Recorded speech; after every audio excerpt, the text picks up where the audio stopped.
home without getting information has been bought and sold in the open market, resulting in them getting innumerable phone calls and text messages. But with your signature today, we're going to put an end to that so that when Americans try to realize the American dream of owning a home, they're able to do so without being harassed. Good job. Good. It's a great honor, John.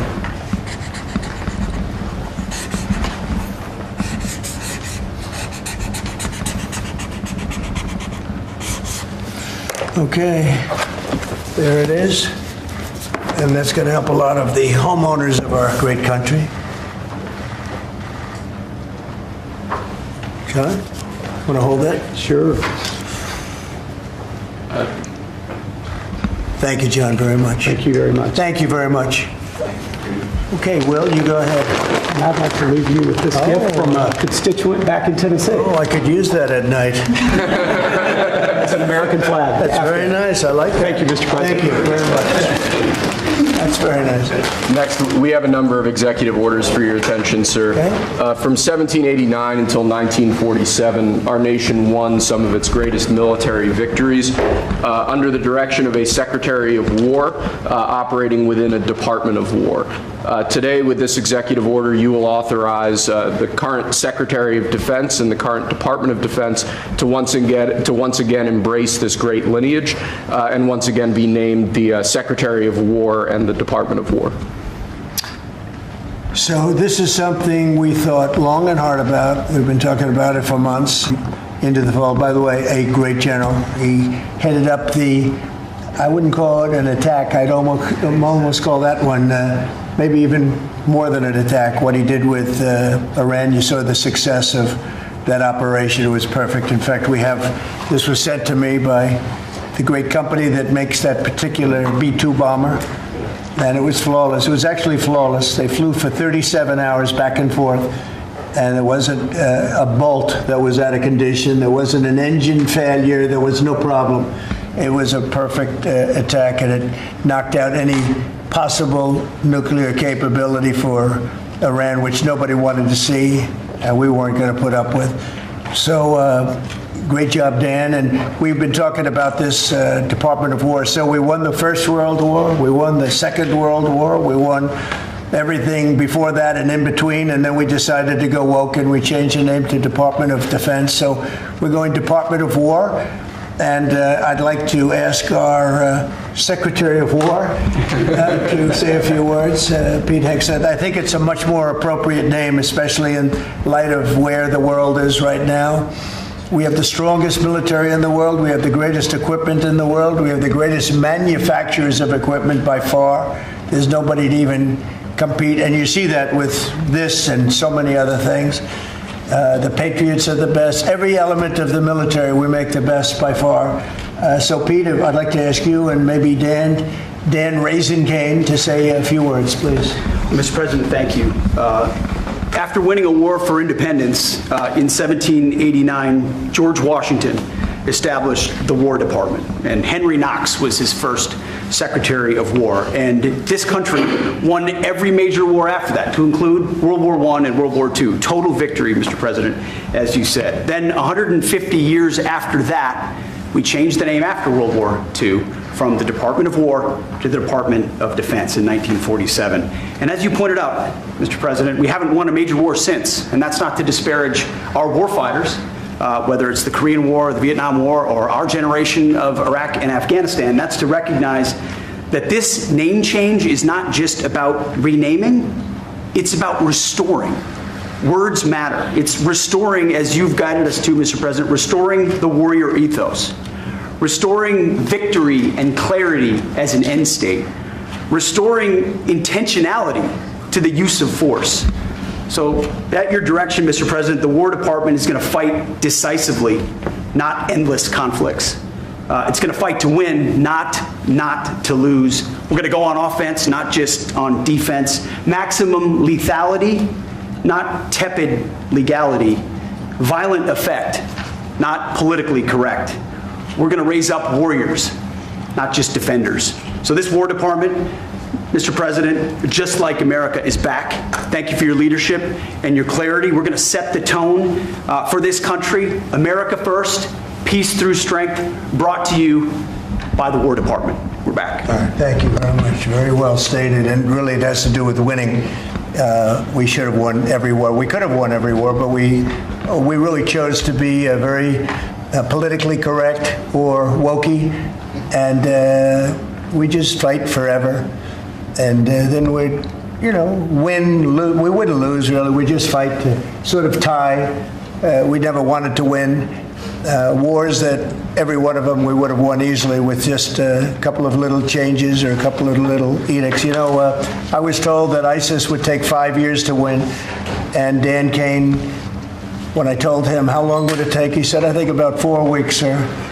I said, what do you mean 4 weeks? I was told 5 years by the people in Washington.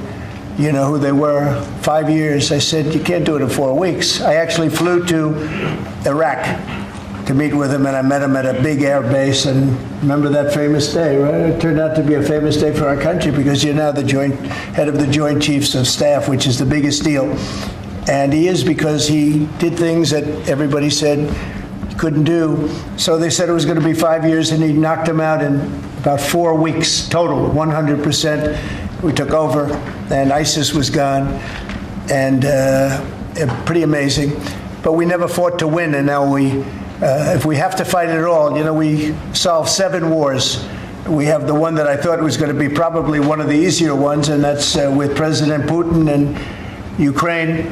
And that turned out to be one that's a little bit more difficult, but the 7 are done. They were supposed to be much more difficult to solve. I solved every one of them, and we're going to get the other one done too. But it turned out to be a little bit more difficult than I thought, and it'll get done or they'll be held to pay. But because they're losing 6 to 7, it used to be 5. I used to tell you 5. Now it's almost 7. I guess 7,000 people last week. 7,813 people, young soldiers, died. Russian and Ukrainian, not American soldiers. But it's a shame. And it's just, they're human lives, and I want to see it stop. But General Kane's done a fantastic job. And again, defeated ISIS, which they said would take a long time. And it didn't take a long time at all, and did other things that people said really couldn't happen. We have the greatest equipment in the world. We have the greatest soldiers in the world. Dan, say a few words, please. Yes, sir. Thank you, Mr. President. It's a true honor for me today to represent the incredible men and women of America's Joint Force. Today and every day, the 2.8 million service men and women stand ready to fulfill our sacred duty to protect America at home and abroad. As the President said, America's military is the single most powerful fighting force in the world. The mission you and the Secretary have given us is clear and unambiguous: to deliver peace through overwhelming strength. And I remind everyone that the U.S. military can reach any adversary at the time and place of our choosing. Service to this nation is an incredible gift, and we're grateful and honored every day to do so. Thank you, Mr. President. Well, thank you, and it's an honor to sign this. And we will do that right now.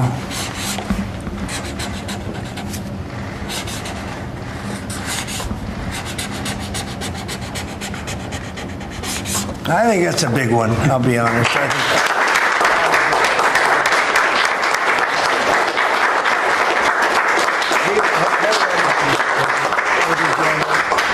That's a big one. It's a big one, Mr. President. Do you have any questions on this subject? We're going to be discussing the G20 in a couple of minutes, but yes, please. Mr. President, right there. what gave you the idea for this rebrand? And a question for you, the newly minted Secretary of War. What message does this send to our enemies, to our allies, to the American people? And again, what gave you the idea for this rebrand at this moment in history? I think it sends a message of victory. I think it sends really a message of strength. We're very strong. We're much stronger than anyone would really understand. And again, having the great equipment, we have just so much better. You look at all of the, just any of it, submarines as an example. We're 20 years ahead of anyone else. Nobody even compares. And I let a lot of this happen in my first term. We totally rebuilt our military. And then, of course, you had that catastrophe in Afghanistan, where they gave up a lot of the equipment, but a relatively small amount, but a lot. It was a lot in Afghanistan. I think it was the most, General, I'd say it was the most embarrassing day in the history of our country, the way that happened, the way they went to the wrong airport. They should have gone to Bagram, not the local little airport with no security, with tight quarters, etc. You know what happened. I think it was the most embarrassing moment in the history of our country, frankly. That was under the Biden administration. That was terrible. And we were going to be leaving, but we were leaving with strength and dignity. We were going to keep Bagram, because Bagram's 1 hour away from where China makes its nuclear weapons. We're going to have that all to ourselves, a big, beautiful place built many years ago from money that today would be the equivalent of, many, many billions of dollars. You couldn't build it. The longest runways, the most powerful runways in terms of load capacity. And we just walked away from it. So stupid. And they were fools. The people were fools. No, we have the strongest military, and I think that indicates we have the strongest military. And we had it, and we won World War I, we won World War II, we won everything before, and as I said, we won everything in between. And we were very strong, but we never fought to win. We just didn't fight to win. We didn't lose anything, but we didn't fight to win. We could have won every one of those wars quickly, but they went a route that I think was probably politically correct, but not correct for our nation. So I think the Department of War sends a signal. Yeah, please. Mr. You alluded to this a little while ago, but you said that this rename is a, quote, a good reflection of where the world is at right now. How do you square naming it the Department of War when you've been pursuing peace in so many different parts of the world? Well, I think I've gotten peace because of the fact that we're strong. If we weren't strong, those 7 deals I told you about, the 7 wars, a majority of them wouldn't have happened. They happened for 2 reasons, trade and our strength. Those are the 2 reasons. And probably strength may be more important than trade. So if I was very proud of all those wars. Those were wars that could not be settled, and I settled all of them. And we'll get the other one settled also. That'll get settled. But without the strength, we wouldn't have settled any of them. Yeah, please. Mr. President, is it your expectation that Congress will codify this name change in the law? I don't know, but we're going to find out, but I'm not sure they have to. We're signing an executive order today, but we're going to find out. We're going to see. If they do, we're going with it, and we're going with it very strongly. There's a question as to whether or not they have to, but we'll put it before Congress. Do you know how much this rebrand will actually cost? And are there any concerns about, the Pentagon's mission of actually cutting back on spending? Yeah, but not a lot. We know how to rebrand without having to go crazy. We don't have to recarve a mountain or anything. We're going to be doing it not in the most expensive. We're going to start changing the stationery as it comes due and lots of things like that. We're not going to be doing things like have been done in the past when they changed the name of forts that shouldn't have been changed. Those names of the forts should not have been changed, at least for the most part. And as you know, many of them have been changed back already. At the request of the communities, every one of those communities said, we want our name back, like Fort Bragg as an example. The people in that community wanted that name back. They refused to call it anything else but Fort Bragg. So we're not going to be spending very much money on that. Yes, Sir, when you spoke with the Europeans and Zelensky earlier this week, did you preview this for them, and did you say what security guarantees they might be involved in? This is nothing to do with anybody but the United States of America, the people of America. This is who I talked to about changing a name. This is a very important change because it's an attitude, and we know how to win. We've been winning, and we're going to win like you've never seen. Wait till these factories start to open up that are being built all over the country. You're going to see things happen in this country that nobody expects. We have over $17 trillion in investment coming into the country. We never did anything even remotely close to that. No other country has either, by the way. So you're going to see things that are pretty amazing. But it's really about winning. And what about the security guarantees aspect of that with Ukraine, sir? Well, we'll work that out. We'll help them. Look, we want to save a lot of lives, so we'll do something with that. I think people expect that. We'll help them. Europe will be first in by far, and they want to be first, and they want to see it end. Europe wants to see it end. And it'll end. It'll end all of a sudden. It's going to come together. You watch. Yeah, did you want something right? Right here. Yeah, behind you, please. Yes. Yes, sir. You haven't been shy about taking bold, decisive, offensive action to protect American values. Strikes in Iran, the strikes this past Tuesday on the positively ID'd Tren de Aragua narco-terrorists. Is that going to be a critical function of the Department of War moving forward? It depends on the individual instance. You know, we don't want drugs coming in from Venezuela or anybody else or any place else, so we'll be tough on that. We don't want human trafficking. We don't want to see people coming in where they open their prisons from all over the world and they dump their prisoners into our country, which is what they did in the Biden administration, where they took insane asylums and places that held people that were seriously mentally ill, mentally incompetent, mentally dangerous, and they dumped those people into our country, and we're trying to get them out now. What they've done, what the Democrats and Biden have done to this country will go down in infamy. What they have done to our country, and especially that, you know, they created the worst inflation we've ever had. That's nothing compared to what they did with the people in our country right now. And we're getting them out, and it's not easy when you have the liberal judges destroying our country. But we've won them all. We've won it all, ultimately won it all. Hard process. It should be easier. We know who it is. We know exactly who we're looking for. We had 11,000 murderers dropped into our country. We've gotten a lot of them out. Or in some cases, they're so dangerous, we were afraid to get them out because they'd come back in. But for the last 120 days, 0 people came in. Can you imagine? This is me speaking, but these are figures developed by, they say, a pretty liberal group of people. They admit that 0 people came into our country. Think of that. A year ago, it was millions of people were coming in. Millions. They were coming in. You could look at them and you could say, big trouble. And that's what we have in our country. But we're getting them out, and despite that, we're doing really well. Yeah, please, Brian. Comment on the recruitment levels across the branches.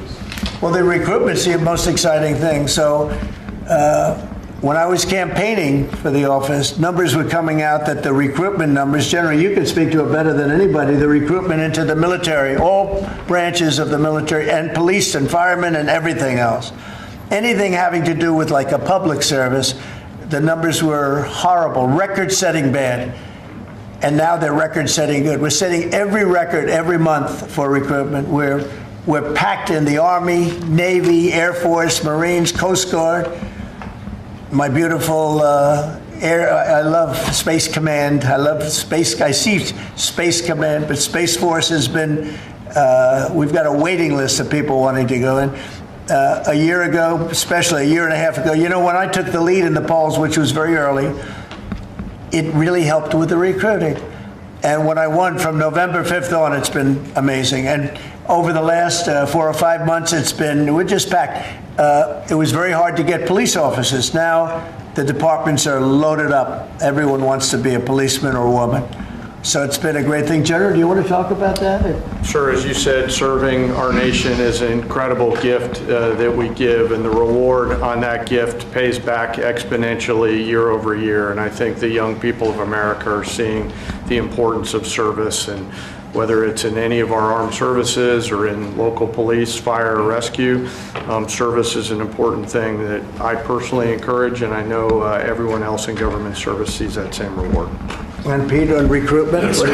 I was down at Fort Benning, the newly properly renamed Fort Benning, yesterday, watching Army basic training, and they're so full they can't barely handle the throughput. It is truly historic across all the services, as you said. It's been a surge into the, I was going to say the Defense Department, but I will say the War Department. And that you might almost call it a vibe shift, an attitude shift, a feeling that the country is back, that service is back. And there were military families last year, Mr. President, that said, I don't know if I can recommend, I wrote a book on this, I don't know if I can recommend service to my son or daughter, given what's been done to our military. You heard it over and over and over again. And I hear from those same military families right now, sir, and they're saying, I recommend to my kids that they go into this department, this Pentagon, under this commander-in-chief, who they know you'll have their back, and they want to serve. So it is historic, and it's the biggest reflection of how motivated Americans are by your leadership, sir. You know, really, it's nothing more than spirit, love for the country.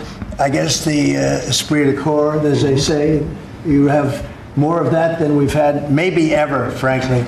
But to see it turn over a period of less than a year, I would say, but to see it turn, nobody wanted to go into the military. Now everybody wants to go into the military. About that a little while before the news conference, and I would say that about that a little while before the news conference, and I would say that they were illegal aliens, and ICE was just doing its job.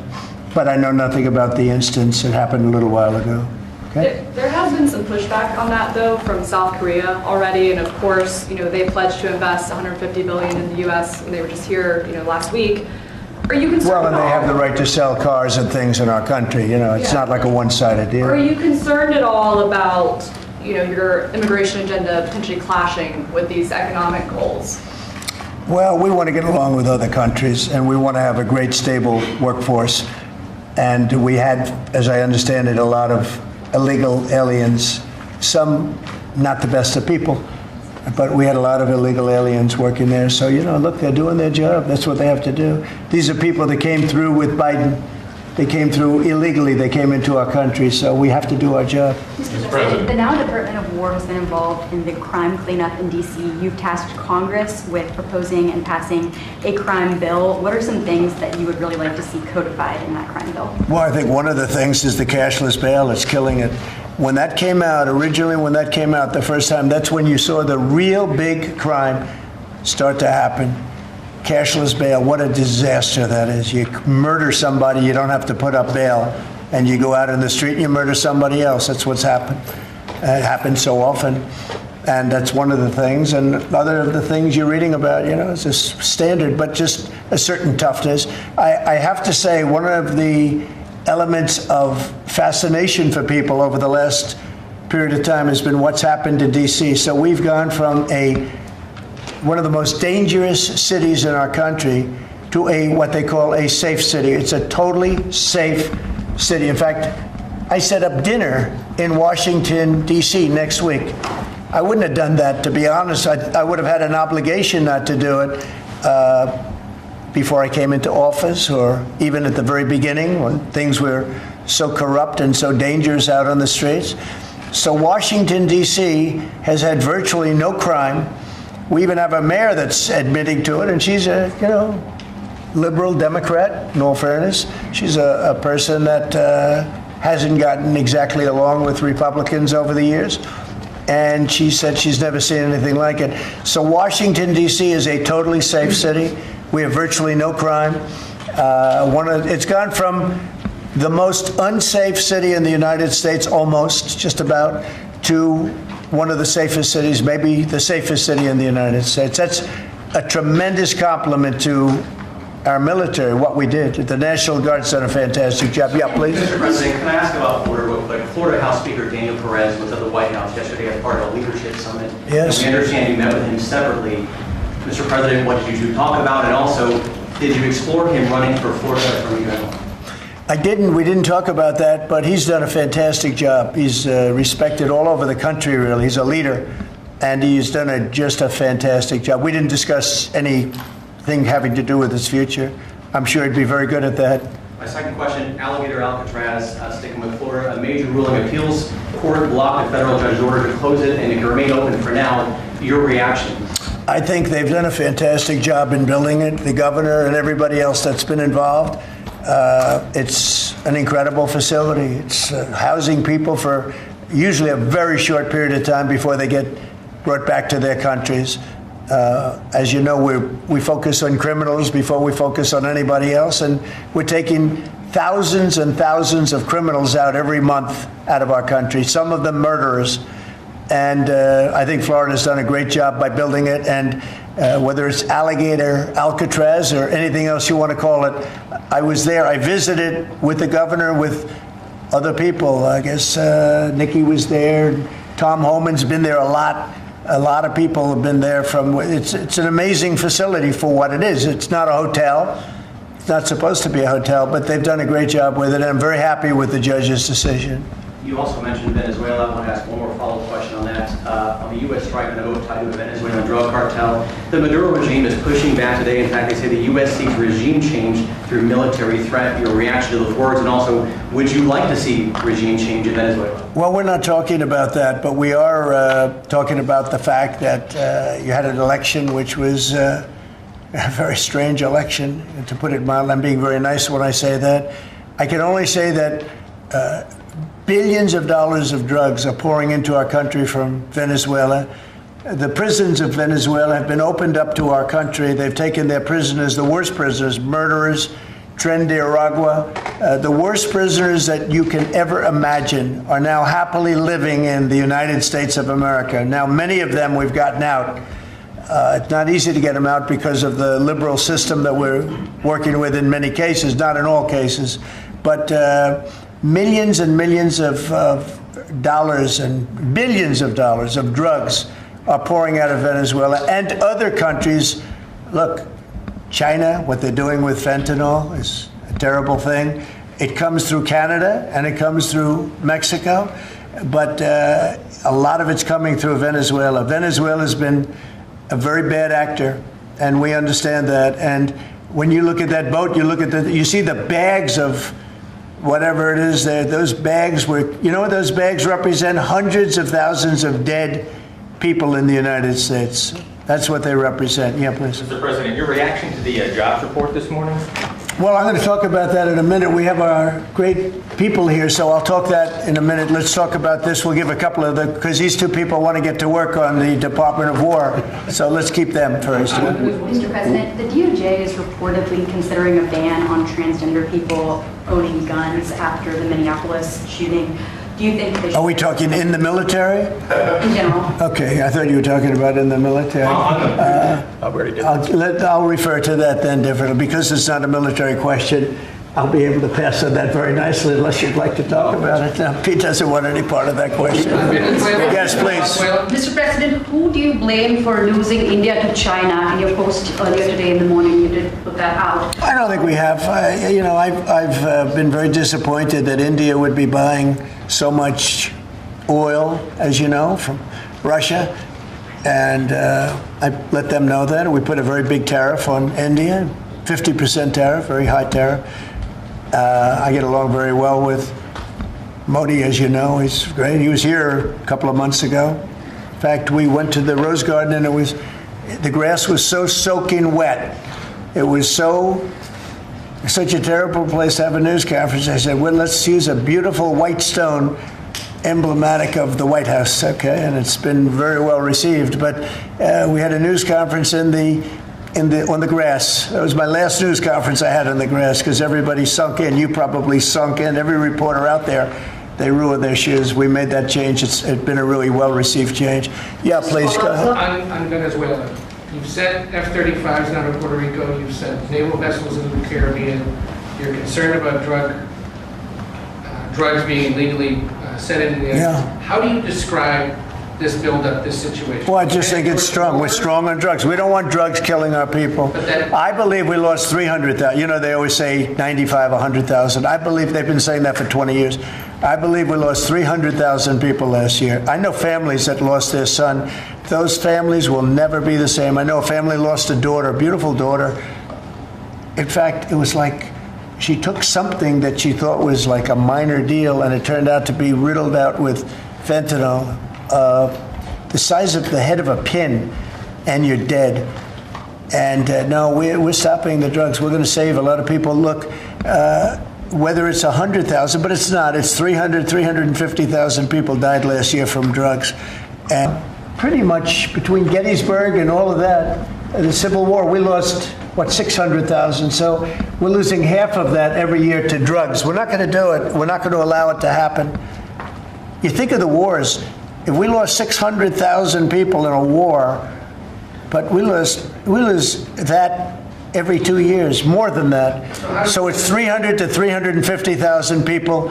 And when I see boats coming in, like loaded up the other day with all sorts of drugs, probably fentanyl mostly, but all sorts of drugs, and we're going to take them out. And if people want to have fun going on the high seas or the low seas, they're going to be in trouble. I will tell you, boat traffic is substantially down in the area that happened. They called it the runway. It's a runway to the United States. And boat traffic is very substantially down on the runway. You can imagine why. I think anybody that saw that is going to say, I'll take a pass. I don't even know about fishermen. They may say, I'm not getting on the boat.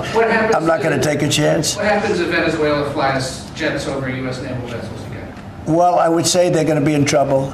We'll let them know about that. We heard that happen, but it wasn't really over, not like they described. But I would say, General, if they do that, you have a choice of doing anything you want, okay? If they fly in a dangerous position, I would say that you can, you or your captains can make the decision as to what they want to do, all right? Sure. Sir, How close did they get, we have one more. President? You said they didn't go over. Say it? How close did they get? You said the planes did not. Well, I don't want to talk about that, but if they do put us in a dangerous position, they'll be shut down. Thank you very much, everybody. So we're going to now cover the G20, and I'm going to let these people go back to the Department of War and figure out how to maintain peace. Okay? Thank you very much. Thank you very much. Congratulations, General. Thank you very much. Great job. Sir, just before G20, we do have one more EO for you today. And I should also say that the Department of War EO that you signed was actually your 200th EO since you came back into office on January 20th. That's more than Joe Biden did in his entire term in office, more than Obama did in either of his 2 terms in office. So it's a momentous accomplishment, and congratulations. That's good, but Biden never signed one. No, yeah, you've done every one up in here. They've been signed by the Autopan, right, didn't he? So we really beat him by much more than you think. The 201st executive order, sir, this relates to hostages and wrongfully detained Americans. This provides a new legal mechanism to declare foreign countries to be countries that engage in those sorts of practices and gives your administration powerful tools to get American hostages out. This has been a focus of your administration this time around. Adam Bowler's here, and he's done incredible work already. This will give him even more. I think it's great, and Adam's amazing. So, Adam, do you want to describe how many hostages we've gotten out together, you and I, and you and a couple of other people that we know, and me and a couple of other people that you don't know, but we've gotten a lot of hostages. Do you want to describe it? Mr. President, you brought back 72 hostages since your term. If we compare that to President Biden, he has gotten 20 taken. So he is negative 20 taken. 20 taken. They don't take our people so often. So, Mr. President, when we spoke, you said that that was a primary focus, and I'll tell you the job is easy because of you. And we paid nothing, too. We pay nothing. They pay $6 billion. They always paid $6 billion for 5 people. $6 billion. It was just a number I kept hearing. Not only that, $6 billion plus we'd get like 1 person, and they'd get 6. They got one, the Prince of Doom, they call him. He was the #1 arms merchant anywhere in the world ever. And they got him out. And on top of that, we paid money. So, no, we don't do that. You know, once you pay money, and then a lot of people start disappearing. They start grabbing reporters, too. They think the reporter is going to get a lot of money, and to me, they would. You'll be well taken care of.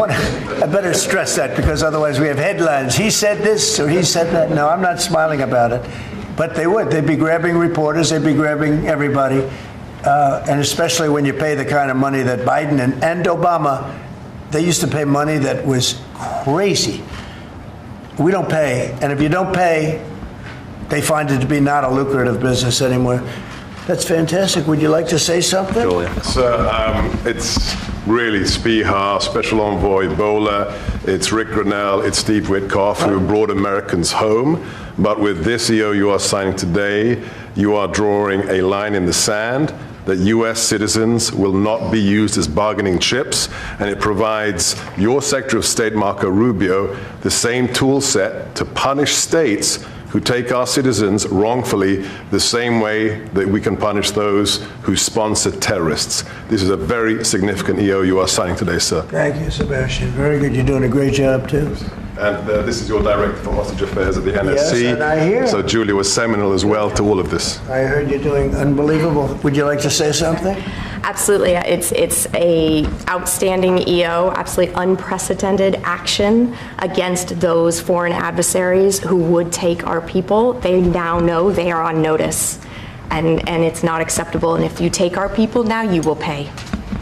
You know, Adam gave up a job where he was making tremendous amounts of money, big stuff, top of the line Wall Street, and he wanted to do this. He wanted to do hostages. I offered him other jobs too, very big jobs.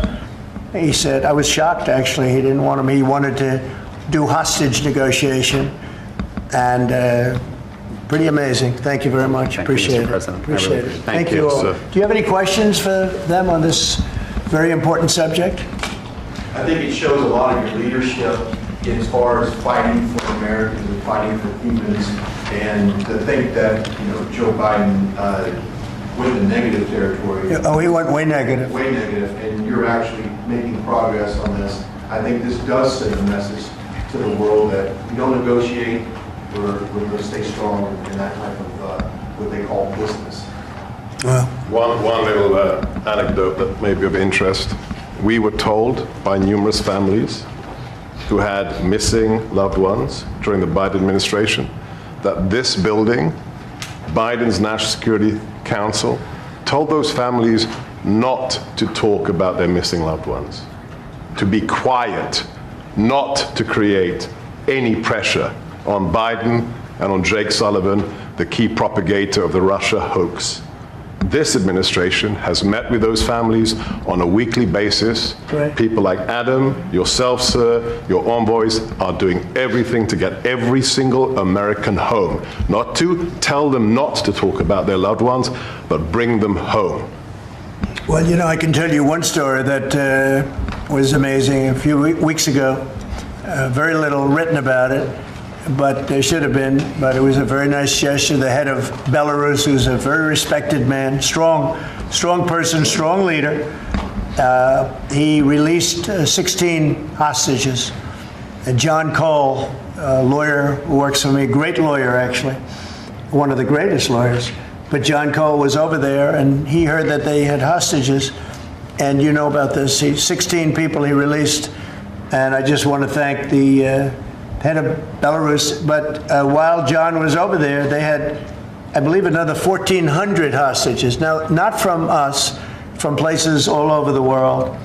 And just pretty tough place, in all fairness. But they had 1,400. And I believe they're going to be releasing a lot of those 1,400. They're not, I think very few, if any. We got pretty much ours back. And we didn't pay anything, but I very much gave my respects to the leader of the country. Was again, he's a very strong man, but he's got 1,400 or 1,500 or a large number, and we're talking about releasing them. Some are political, I guess a lot of them are political, and looks like they're going to be released at some point in the pretty near future. So it's a great thing. They have to respect your country. If they respect you and they respect your country, they release it. If they don't, then you have to pay $6 billion. I mean, $6 billion. Can you imagine that, paying $6 billion? Kind of related, but not really. But could you comment on Tina Peters, who's been locked up behind bars from Colorado within the election? I think you put out a truth a couple days ago about it. We have a wonderful woman who was an election official, and she saw cheating in Colorado, and she viewed it as horrible, and she said, what's going on here? And she went to the machine, and she tried to open to find out whether or not it was cheating, and they went to her, and they said, did you touch this machine? Yes. And they arrested her. They arrested her instead of the people that did the cheating. It's a state charge, so it's hard to do anything with, but we're gonna do something. What they did in Colorado, look, Colorado just went to all mail-in voting. That means they cheat. That's why they lost, that's one of the reasons, but that's a big reason why they just lost the whole Space Command situation that is going to Alabama. But when you have mail-in voting, you have nothing but cheating. But this woman is a real patriot, and they put her in jail for a long time. She's 72 years old, 73 years old, and She wanted to find out. She didn't do anything. She touched the machine. She looked at the machine. She's trying to find out what was going on. And they went and arrested her for doing that. And it was supposed to be the other way around. I'm glad you brought that up. They should let her go. Let her out. Thank you. Yeah, please. This is clearly a subject that gets talked a lot about, Mr. President, but what about your team's strategy has made them so effective at getting a record amount of these hostages? Many of them have been forgotten about home. I think they respect us. I think they respect us. They know we're not going to pay. Adam is a great negotiator. Steve Witkoff is a great negotiator. Seb is a great negotiator. They're all smart people. They're a little bit natural negotiators. Some people aren't good negotiators. Nothing you can do about it. And they're afraid of you, sir. Yeah, well, maybe. I don't know. I hope so, or whatever. We have the best. I'd like to say respect, but whatever it takes. Yeah. I actually say whatever it takes. But we've got a lot of people out, and we'll continue. We don't have too many in. How many are you working on right now? There's not a lot left. A handful. We got most of our people out. We got them mostly back. Mr. President, do you have an update on the negotiations to release the rest of the hostages in Gaza? We're in very deep negotiation with Hamas. We said let them all out right now, let them all out, and much better things will happen for them. But if you don't let them all out, it's going to be a tough situation. It's going to be nasty. That's my opinion. Israel's choice, but that's my opinion. They got to let them out. You got 20 plus you have about 38 dead people, young, beautiful, dead people. And I'll tell you, the parents want them every bit as much, almost more, than as if their son or daughter were alive. But you have many dead people that are coming out as part of the deal. It's 20 people, but I think of the 20, there could be some that have recently died, is what I'm hearing. I hope that's wrong. But you have over 30 bodies in this negotiation. Can you believe? I mean, we negotiate for people that are living here. We know that at least 30 people are dead, and we're negotiating to get them out. The parents want them back so badly, as if they were alive. Every bit as much. It's really pretty amazing. It's very sad. I'm in the middle of it. And I put out the other day, I said, we want all 20. We don't want to, I was the one with myself and my people, Steve Witkoff, and Jared Kushner was great on this. But they got a lot of people out. We got almost all of them out. They're down to 20. But Adam, we got like a tremendous number out. But I always said, when you get down to the final 10 or 20, you're not going to get them out unless you're going to do a lot. And doing a lot means capitulation. That's no good either. It's a very tough situation. But I put out the other day, let them all out. Every single one. No more twos and ones. We'll give you one this week, and in 2 months we'll give you 2 more. And there's negotiation going on right now. Okay. And real quick, what is the biggest challenge negotiating with Hamas right now? 10 to 20, what do they want to let them free? Well, they're asking for some things that are fine. Look, you have to understand, you have to remember October 7th. People forget October 7th. It's not an easy thing to forget, right? But people forget, or they maybe purposely forget October 7th. So, you have to put that into the equation very strongly. It's amazing. Some people even deny it. They deny it. They're crazy. But I've seen tape that's as violent as anything that you can imagine. Many of you have seen those same tapes. So you have to put that into the equation too. So it's not an easy situation. It's a tough one. But there are 20 people, maybe a little less, but there are 20 people that we want out. We want the bodies of these parents. They are. I've never seen anything like it. The level of love that they have, they want their children back. And I see demonstrations, big demonstrations in Israel about the hostages, not about the war, about the hostages, which puts Israel in a tough position because, it's tough to prosecute a war when you have people they want the 20 people back. They just want them back very badly. and everything that goes with it. So it's very sad. Thank you very much. We're going to talk now about the G20. I figured we could wrap 2 or 3 up. The last time I took a day off, everybody said bad things happened to me. You know that, Seb? I took 1 day off. I didn't take it off. I was working. In fact, I was here. But I didn't do a news conference, and they said bad things happened to the president. Well, they're fake news, Mr. President. It's fake news. You know, if you look, Biden, he had a press conference. He missed it for about a year, right? About a year. And I never saw any stories like that about him. He didn't have, and when he had one, they'd ask him, what flavor ice cream do you like? He'd say vanilla. How many times have they asked him that question? What's your favorite ice cream, sir? Vanilla. Okay, that's enough. Thank you, ladies and gentlemen. They don't have to go through this, but we all have a good time. I only do it for one reason. I think it's good for the country. And we are very transparent. There's never been transparency like we have. There's nothing to hide. So thank you very much on this, Will. Great job. Appreciate it. Appreciate it. So we're going to talk about Florida, the great state of Florida now, because it's going to be a very exciting thing to host the G20. And as we celebrate our nation's 250th anniversary next year, the United States will have the honor of hosting exactly that, the G20 summit right here in America for the first time in nearly 20 years. This afternoon, I'm thrilled to announce that the 2026 G20 conference, which will be, I could read off the countries that we're talking about, but you know who they are, I think. Does anybody want me to list them specifically? Jennifer, you're okay?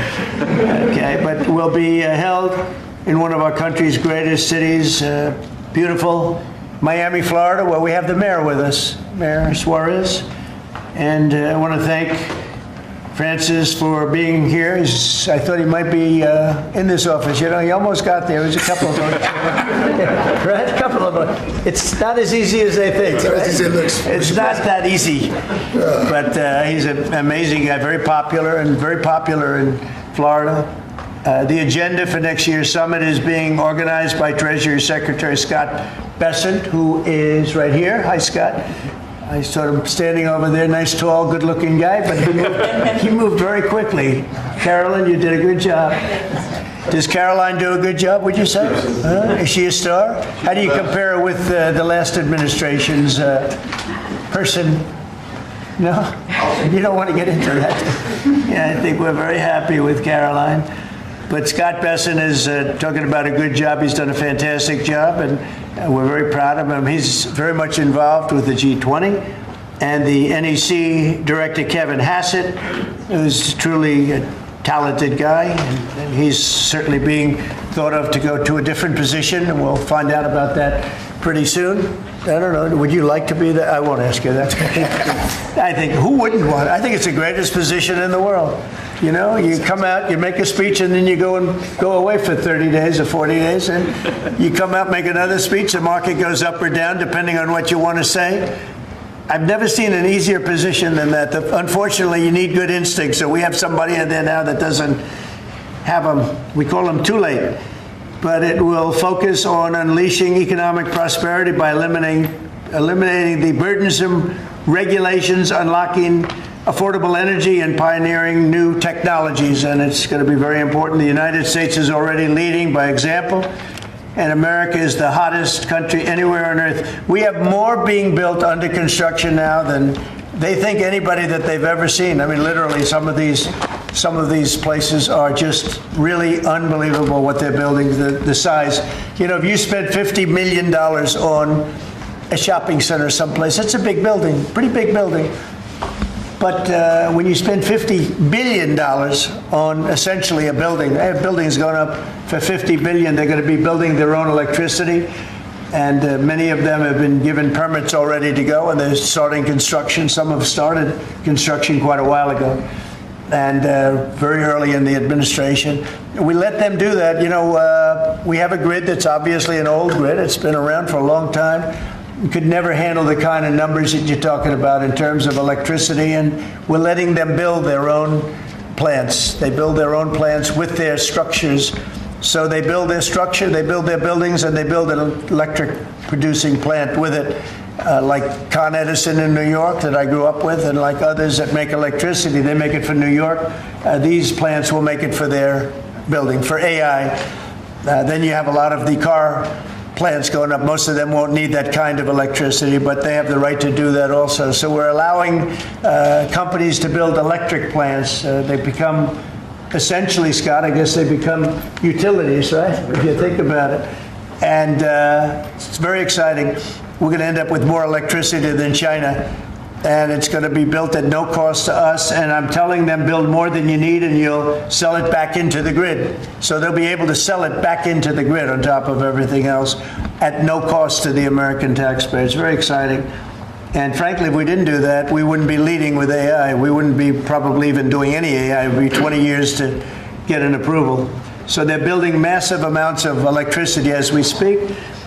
We've eliminated $5 trillion worth of federal regulations, another big thing since I took office.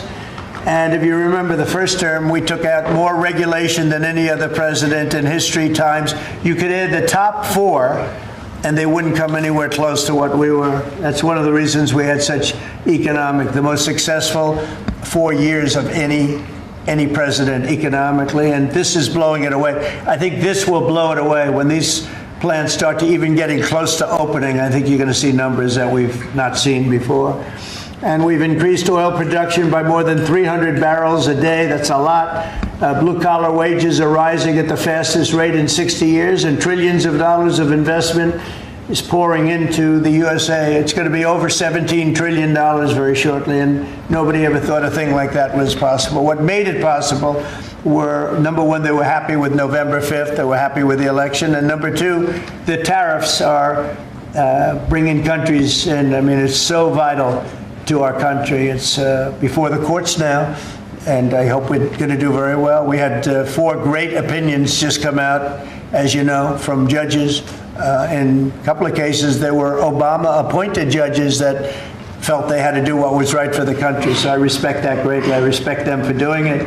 But we have very strong opinions, and it'll end up going to the Supreme Court.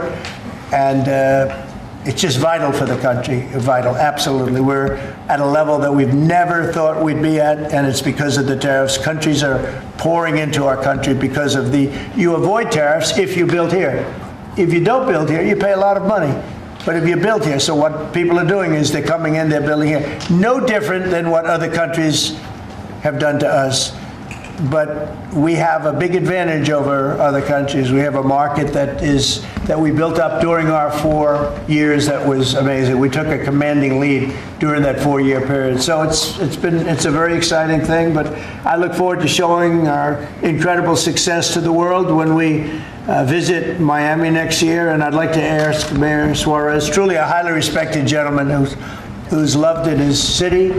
And we're gonna do a great job. We're gonna work together and do a fantastic job. Mayor, would you say a few words, please? Of course. Thank you, Mr. President. It's a tremendous honor to be with you here today in the Oval Office to make this historic announcement. Just looking at the sign, which is so beautiful. Good job. Yeah, it's a great job. As you know, Mr. President, you were elected by double digits. You were the first Republican president over 30 years to win Miami-Dade County. And you did it because you followed through on your promises. And in Miami, what we're doing is we are following through on those promises as well. We've kept taxes low. We've kept people safe. We've leaned into innovation. We've grown 150% in the last 10 years. We've created one of the most intriguing ecosystems in the world.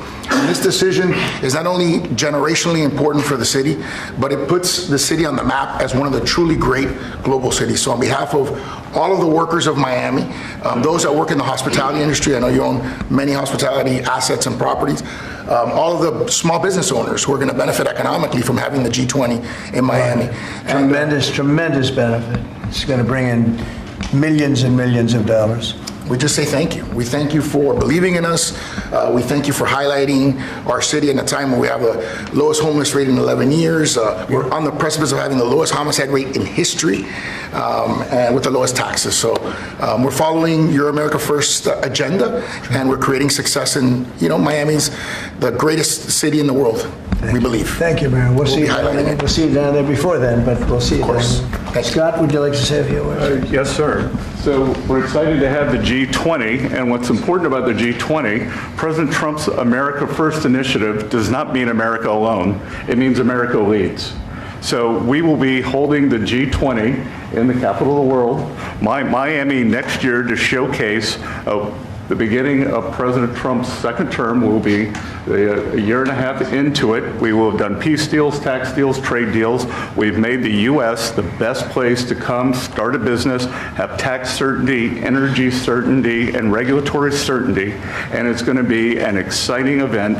And the U.S., just as the President was saying earlier about the Defense Department of War, the U.S. is back on the international stage as a leader. We have whittled down the G20 back to basics. We are making it work for the American people better than ever. We have the G20 had become basically the G100 this past year. So it will be a concentrated group in Miami, seeing the best America has to offer with American leadership, thanks to President Trump. Thank you very much. Great job, and a great job you're doing.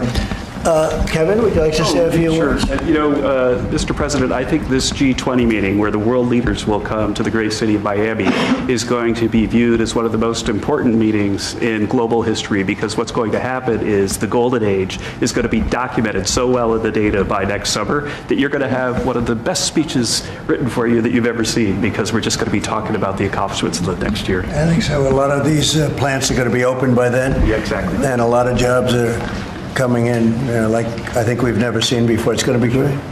Monica, would you like to say something? Thank you, Mr. President. We're so looking forward to having the United States of America host the G20 in Miami in December of next year. And we're also looking forward to having this as a showcase of American strength, vision, innovation, and power under your bold leadership, Mr. President. It is going to be the G20 in the Trumpian golden age. Okay, thank you very much. Any questions on the G20? Could I just... G20. You just said a moment ago that you were very complimentary of Kevin's work, and I was just wondering if he's your man for the Fed. Of Kevin? Yes. Oh, I am very complimentary. I think he's fantastic. And for the Fed, he's your man. I didn't say that. I said he's fantastic, but no. I sort of know who I'm going to pick, but no, I didn't say anybody in particular, but Kevin is certainly one of the three. They say four, but probably three, that he's a highly respected person. He's great. He's great. He believes in low interest rates, and we all do. But sometimes you have to raise them to stop inflation. We had the worst inflation, I guess, essentially that we've ever had in the Biden administration, and it really hurt people. You know, costs are way down. Our energy costs are way down. And, you know, when energy comes down, everything comes down. And we brought down the price of groceries and specifically the price of eggs. You remember that first week when you were screaming about eggs? I said, I know nothing about them. I just got here. That's Biden's problem. But we got the cost of eggs down to really low numbers. So we brought costs down for people. And, you know, it's something I said. And the Democrats have this false narrative. They say, oh, costs went up. They just say things that it's just like incredible. If you look at energy, I think you're going to be at $2 a gallon with cars very shortly. $2. It was $4, $5 under the Democrats. That's a huge, it's like a massive tax cut. And speaking of tax cuts, we gave you the largest tax cut in history in the bill that we just approved. The largest tax cut in history. And there'll be no tax on tips, no tax on Social Security, no tax on overtime. One of the big things you get is you buy a car and you borrow money to buy the car, you're allowed to deduct your interest, which, Scott, has never happened before. You know, rich people like to talk about deductions. Middle income, they never gave them deductions. I got them one of the best deductions, an interest deduction. So it's great. Jennifer, please. Yeah, a couple questions on the G20, sir. Is there any update on your plans to attend this year's G20? And then are you saying for next year? I won't be going this year. It's in South Africa. I won't be going. JD will be going, great vice president, and he looks forward to it. But no, I won't be going to that. And then on the guess for 2026, are you saying it'll just be exclusively the 19 countries, the 2 blocks? There won't be any? No, we're going to invite other countries as observers. They call them observers, but they'll have something to say. But we're going to invite Poland. Already I've issued them an invitation. They were just here, as you know. Great leader, great new leader. One of the big surprises, I was so happy I endorsed him, actually, and he won. And he's going to be a great leader of Poland. But I've invited Poland already. What about Russia? What about Russia? Oh, that's interesting. I haven't thought of that. No, I haven't thought of that. That's an interesting question. I'm going to think about that for a little while. India and Brazil? Mr. President, you just mentioned that the tax cut bill. Why the rebrand from One Big Beautiful Bill? Oh, I just save words. I said the bill. It's one big. I actually call it the great. I actually call it the great big beautiful bill. But it's a lot of words. Is that how you want Republicans to kind of talk about it? When they I don't. I just want them to say what's in it. It's an incredible bill for the middle class, for the working person. We are a party of the working. It used to be the opposite. The Democrats were for the working people, and the Republicans were supposedly for the rich. The Republican Party's taken in millions of people, and the Democrats have lost millions of people.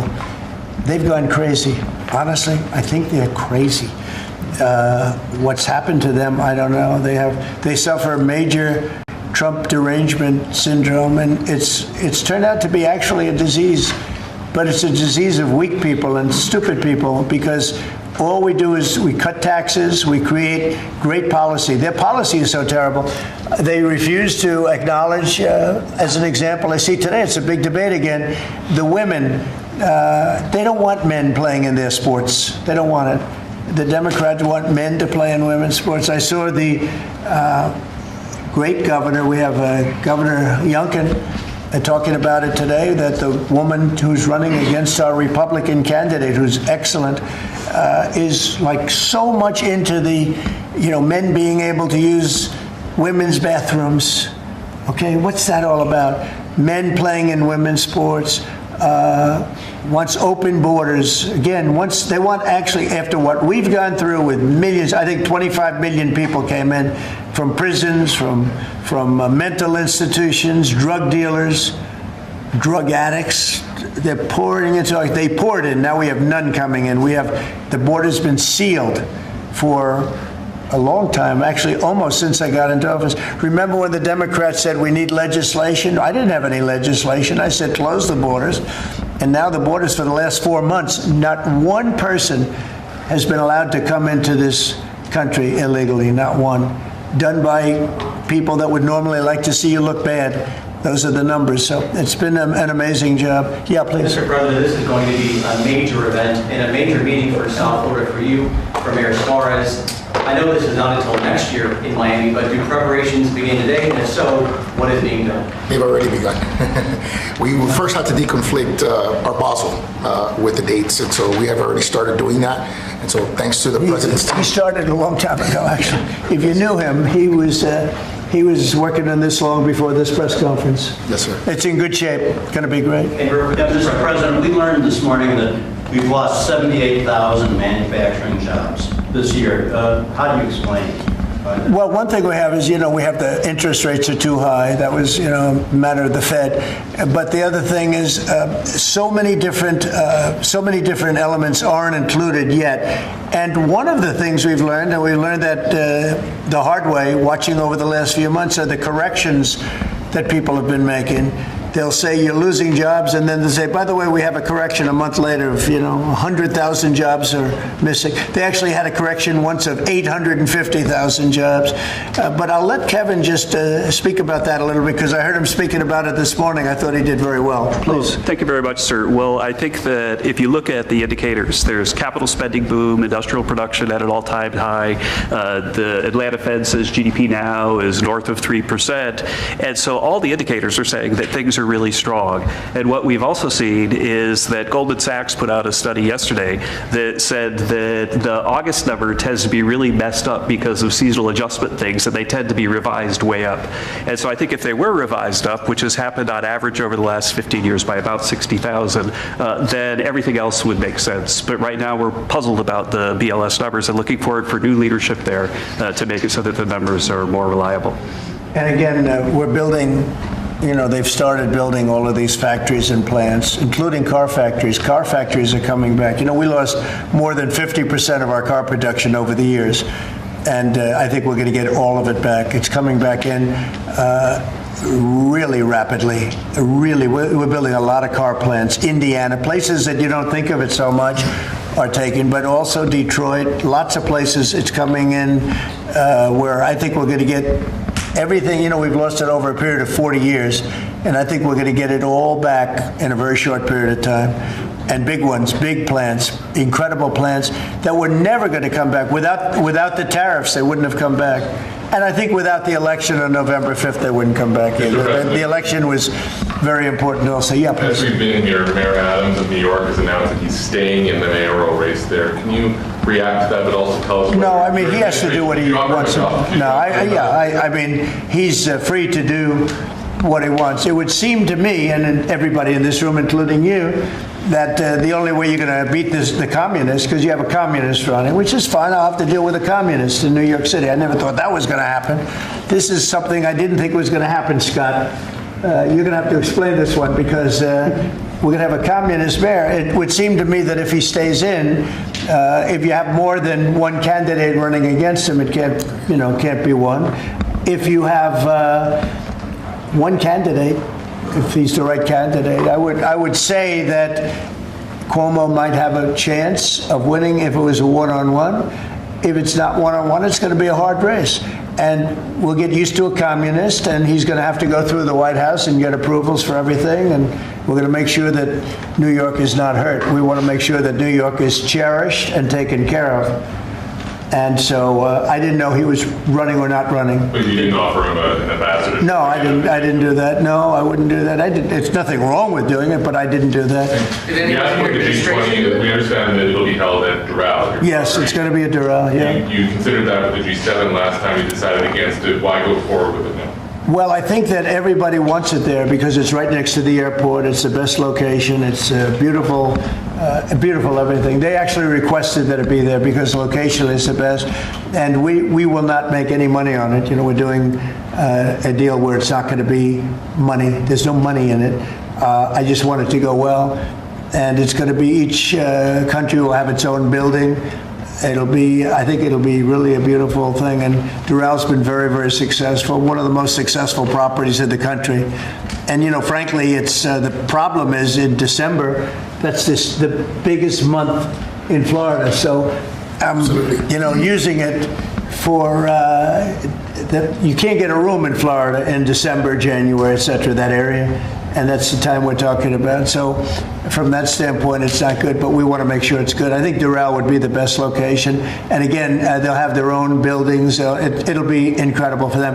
And being like 10 minutes, less than 10 minutes from the airport, and it's a big airport, international, all of the planes will be able to land, go right into their quarters. So I think it'll work out. And earlier on your Fed answer, sir, you said that you're looking at maybe 3 candidates or 4. 3 candidates. Should we interpret that you like Secretary Bessent in his current role? Well, I like him too, but I had him as a 4th. No, I had 4. You were talking about 4. Now I'm talking about 3. He told me I'm not leaving.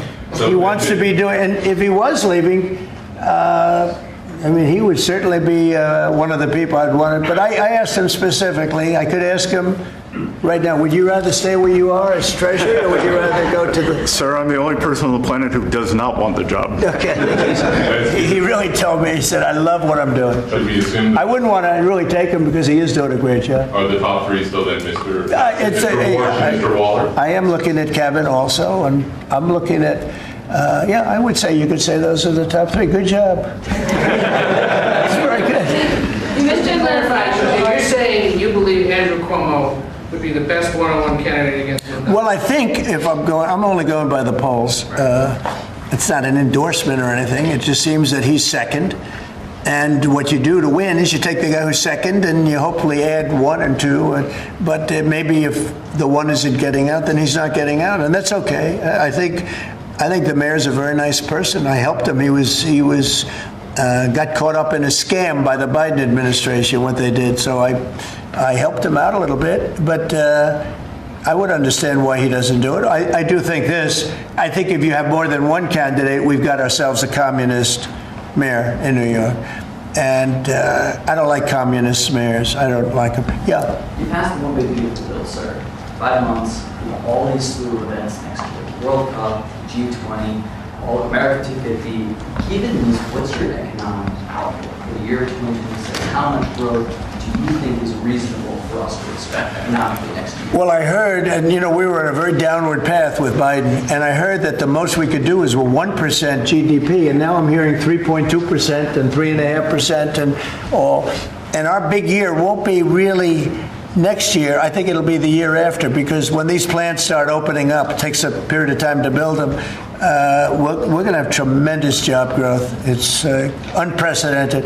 We have unprecedented in history. There's never been anything like it, because we're going to have more than $17 trillion invested. There's never been anything like that. If we did $1 trillion in 1 year, and this is 6 months, 7 months, because we really focused on it over the last 6 months. But we're going to be doing, nobody's ever seen numbers like this. When this stuff starts opening up, our country's being rebuilt. And by the way, Washington, D.C. is being rebuilt. In addition to the fact that we have a safe city now, and our National Guard was fantastic and worked with the mayor, worked with everybody, we're also doing a refurbishing of Washington. We're going to redo some of the roads, the surfaces. We're going to redo the medians. We're going to take the broken tiles off the tunnels and put brand new tiles up. And we're going to regrass all the parks. They're going to be regrassed by people that build world-class golf courses, and not necessarily people that work for me, because I don't care about that. I just want to, I'm very good at grass. Grass has a life, just like you have a life, right? It has a life. Well, this grass has been up longer than, it's like 4 lives, okay? That's why there's a lot of areas where there's just no grass. But we're going to regrass all of the parks. We're going to, in a year from now, you won't even recognize it. Graffiti's gone, the tents are gone, the medians falling into the roads are gone, the potholes will be gone, the marble's going to be polished and beautiful. It's all going to be beautiful. We're working with Clark Construction, who's, one of the, well, definitely the biggest here, one of the biggest in the country. And they've been great. And we're going to do about a 10-mile radius from the White House, from the Capitol. We're looking sort of at both of them, go right in the middle of both of them and start drawing circles. And everything is going to be spit-shined. When the head of Poland came here last week, and when other leaders came here, a lot of them have been here over the last 8 months. I said, what do you think? And they said that we're a little surprised at the look, the filth on the road. Now it's much better. We've got it much better, but we have to do some construction things. I mean, you have medians that are all broken and rotted and rusty and disgusting. And they're all going to be changed. You're going to have a very different look. You're going to have the look of prosperity, not the look of poverty. But the big thing right now, initially, is we have no crime in Washington. We literally have no crime. They said it's down 87%. It's not down 87. It's down like 100%. We have almost no crime. People are going to restaurants that wouldn't have even thought about it.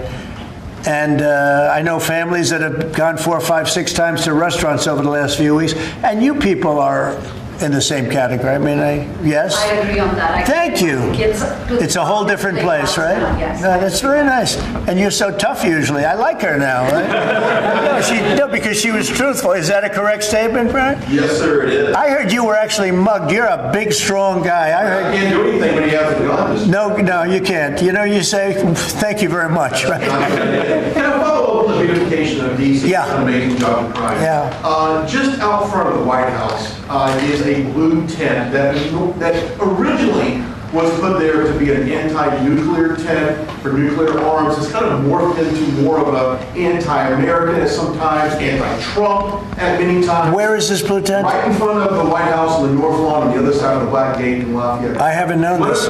All of us in here walk right by it every day. It is an eyesore. Oh, I didn't know that. Take it down. Take it down today, right now. Nobody told me that. So you're saying there's a blue tent? It's been there for 30 plus years. It was originally a peace tent, but it's kind of morphed into something. Yeah, morphed into radical left. Okay. But I've heard. Is it in the Ellipse? Where is it? No, it's in Lafayette Park. It's actually Lafayette Park. Take it down. Okay. Okay. What's interesting issue about it is that other people tell me it's a public health hazard because people sleep in there, they eat, there's rats. But also it could be a national security risk because people can hide things in there, they can Okay. weapons in there. We're going to look into it right Yes, sir. now. We have removed over 50 tent sites, not 50 tents, hundreds and hundreds, maybe 1,000. I think it's over 1,000 tents, but 50 sites. So I'm a little surprised to hear that, but we're going to look into it right now. Lafayette. On the National Guard, Yes. DC Mayor has, of course, gotten on board with your cleanup of DC, but the DC Attorney General has said that he plans to, that he's suing you for your federalization of the police. What's your response? Can you imagine, we have an Attorney General who's not related at all to the mayor, by the way. You know, it's a totally separate department. We've got so many separate departments. You have the district attorney has nothing to do with the mayor. The whole thing is crazy. But how about this? We just set a record on low crime in Washington, D.C., and we have a man suing us to let us go back to high crime. We're going to have to be here for a little while to make this really work long term after we're gone. And so we're going to meet that head on, and I suspect we'll be very successful. And I can always declare a national emergency because this was a national emergency. But right now we have the safest city. We have now one of the safe cities in the country. We had almost the worst. I mean, a city that was as bad as some of the horror shows that you've heard about for years. And we're going to fix some of those horror shows too. Okay? President, the Google ruling today that you posted on Truth Social about the Europeans fining Google. Can you address So that? Google is a great company. Yeah, Google is a great company, American company. Apple is a great American company, and so many others. And the European Union, I don't know why they do it, but they have been finding them numbers that have been astronomical. More so before I got here. But Apple paid $17 billion of fine in the last year. Apple, $17 billion. On a case that a lot of people think they weren't guilty of. And no, I'm going to be speaking to the European Union about it's not fair. Google just got fined $3.5 billion, and they've already paid $13 billion. They're up to $16.5 billion. And people say there was nothing wrong with what they did. It's almost a source of income to run Europe. It's become a source of income, and many other companies too. Mostly tech companies, but we can't let that happen. What are you seeking from the Europeans and by when? No, I can just say you can't do that. I mean, you know, they respect us now. They didn't respect us a year ago. European Union respects us. Look, they're paying us $950 billion, right? You got to respect us. They were very disrespectful of our country. I have great respect for Ursula. I've gotten to know her very well. And I just don't think it's fair that they're taxing, and really it's almost become like a tax. It's become so regular. And I've gone to lawyers and I've asked them, what do you think? They said they didn't do anything wrong. We can't do that. It's not fair. And it's interesting. I don't hear that about China, and I don't hear that about other places. I hear it about the European Union. We were talking about it last night. I think we had a gathering. That was the highest IQ group of people I think any room has ever had last night, you know? It was about as high as you can have. All the tech geniuses were there. They love their computers. They would tell me more about chips that I want to know. Did this come up last night? Yeah, it did. It did come up. A couple of companies said that they were taxed by the European Union. It's interesting. They weren't complaining about, in that regard, China. They weren't complaining about other places. It's the European Union, and they have. Apple was, again, forced to pay $17 billion last year. So I think we're going to change that around. It's just not fair. We don't want that to happen to our companies. And you know, if somebody does that, we should be doing it to them. They've got to pay, let them pay us. But you just can't do that to our companies. Yes. Was Elon Musk invited to the dinner last night? I wanted to go back to the G20 real quick in Miami. You know South Florida very well. Many cities are being considered for the G20. Was this a hard decision, or did Miami just stand out to you? It wasn't hard, really. I mean, look, it's got the weather. We're in December, so it's, you know, cold in some places, and that's beautiful too. Cold weather's nice. It's all nice, you know, depending on the city. But no, Miami really wanted it. The mayor really wanted it. the people down there really wanted it. You might just address that for a second, Mr. Mayor. Yeah, as I said, I mean, a conference of this kind does two things. Number one is it puts us on the global map with the great global cities, and I think that's something that we've been trying to achieve for a generation. And I think number two, it's a tremendous boom for your economy. I mean, as the president knows, he has, multiple hospitality assets, and the working people of Miami, the small business owners, are going to benefit tremendously from the economic impact of a conference like this in our city. So it's an image thing, but it's also benefiting working people in our community. Do you think Xi and Putin will attend the G20 there, remember? That's an interesting question. I'd love them to if they want to. I mean, they can, as observers. They'd be observers, so I'm not sure they want to be an observer. But if they want to, we can certainly talk. Could I ask you another Florida question? The vaccine mandates that were rolled back for school children. What do you think about that? Well, I think we have to be very careful. Look, you have some vaccines that are so amazing. The polio vaccine, I happen to think, is amazing.